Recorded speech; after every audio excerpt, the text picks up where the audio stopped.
বাঁচতে চাই, দিদি আমরা বাঁচতে চাই, বাঁচাও, বাঁচাও, আমরা বিধানসভার সামনে রাখে পড়ে আছি দিদি, আমরা বাঁচতে চাই। ধর্মতলায় মুখ্যমন্ত্রী মমতা বন্দ্যোপাধ্যায়ের ধর্ণা মঞ্চের সামনে শুক্রবার আচমকা বিক্ষোভ দেখালেন রাজ্যের একদল পার্শ্ব শিক্ষক।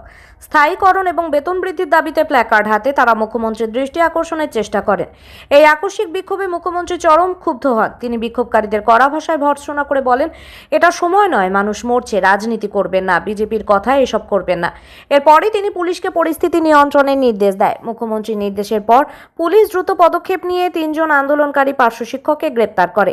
পার্শ্ব শিক্ষকদের অভিযোগ, দীর্ঘ 15 বছর ধরে তারা বঞ্চনার শিকার। 2009 সালে স্বয়ং মমতা বন্দ্যোপাধ্যায় তাদের স্থায়ীকরণের প্রতিশ্রুতি দিলেও 1.5 দশকেও তা পূরণ হয়নি।